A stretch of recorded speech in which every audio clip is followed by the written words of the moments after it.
మిత్రులారా, గత 4-5 నెలలుగా దేశంలో నరమేధం కొనసాగుతూ ఉన్నది. అటువైపు మావోయిస్టు పార్టీ మేము చర్చలకు సిద్ధంగా ఉన్నాం, శాంతి చర్చలు చేయాలని చెప్పి పదే పదే వాళ్ళు పోస్టులు పెట్టినప్పటికీ, ప్రకటనలు తెలియజేసినప్పటికీ కేంద్ర ప్రభుత్వం కానీ రాష్ట్ర ప్రభుత్వాలు కానీ ఏమాత్రం మాట్లాడకుండా తన నరమేధాన్ని కొనసాగించడం అనేటువంటిది ఒక దుర్మార్గమైనటువంటి విషయంగా సిపిఎంఎల్ మాస్టర్గా మేము అభిప్రాయపడుతూ ఉన్నాం.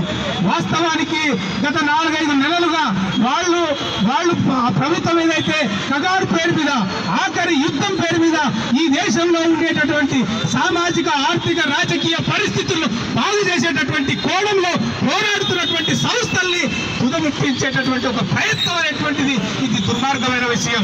చాలా మంది చాలా ప్రభుత్వాలు పోయినాయి, కానీ ఆ ప్రభుత్వాలన్నీ కూడా ఎంతటి అణచివేతనం చేసినప్పటికీ కూడా ఇది ఒక రాజకీయ సమస్యగా భావించాయి. ఆ రకంగా మాట్లాడడానికి ప్రయత్నం చేశాయి.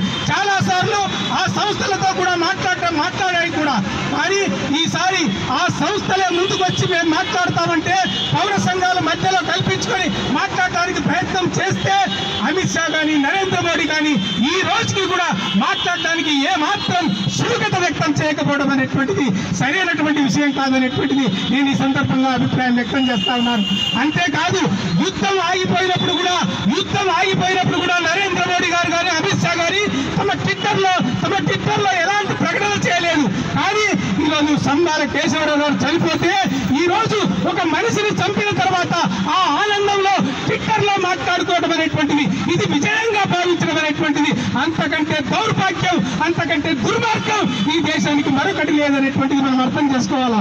ఎవరినైనా చట్టబద్ధంగా పట్టుకోవడం ద్వారా, ఆ సంస్థని అరికట్టడం ద్వారా ప్రభుత్వం యొక్క సామర్థ్యాన్ని చెప్పుకోవడానికి అవకాశం ఉంటుంది. కానీ ఇక్కడ నరేంద్ర మోడీ ప్రభుత్వం చంపి విజయాన్ని మాట్లాడుకోవడం అంటే ఇది ప్రజాస్వామిక ప్రభుత్వమా, రాజ్యాంగంలో కొనసాగుతున్నటువంటి ప్రభుత్వం అనేటటువంటి ప్రశ్న ఈరోజు మనం ఆలోచన చేయాల్సిన అవసరం ఉన్నది.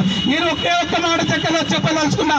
నిన్న మన యూనివర్సిటీలో, మన సెంట్రల్ యూనివర్సిటీలో వేల యొక్క చెట్లు కొట్టేస్తే సుప్రీంకోర్టు స్టే ఇచ్చింది. అక్కడ ఎట్టి పరిస్థితుల్లో చెట్లను కొట్టడానికి వీల్లేదు, అక్కడ ఉండేటటువంటి జంతురాశులను కూడా హింసించడానికి వీల్లేదు అని చెప్పినటువంటి సుప్రీంకోర్టు ఈరోజు మనుషుల యొక్క రక్తాన్ని పారిస్తున్నప్పటికీ కూడా అటు సుప్రీంకోర్టు మాట్లాడట్లేదు, ఇటు ప్రతిపక్షాలు మాట్లాడట్లేదు. అతి ప్రధాన అధికారంలో ఉండేటటువంటి నరేంద్ర మోడీ ఏమాత్రం శశంశలు లేకుండా ఈరోజు మారణ రూపాన్ని కొనసాగిస్తూ పైగా వికటాట్టహాసం చేయం, రాక్షస కృత్యంగా మాట్లాడటం అనేటువంటిది ఇది యావత్ సమాజం వ్యతిరేకించవలసిన విషయం, యావత్ ప్రజలందరూ కూడా ఆలోచించవలసిన విషయం. ఇప్పటికైనా ప్రభుత్వం దిగివచ్చి ఈ దేశంలో ఉండేటటువంటి రాజ్యాంగబద్ధంగా చట్టబద్ధంగా మన పార్లమెంట్ సాక్షిగా పరిపాలిస్తున్నటువంటి ఈ ప్రభుత్వం అయితే ఇప్పటికైనా శాంతి చర్చలు జరపాలా. శాంతి చర్చలు జరపడమే కాదు, వాళ్ళ యొక్క డిమాండ్స్ మీద మాట్లాడేట్టుగా ప్రయత్నం చేయాలా.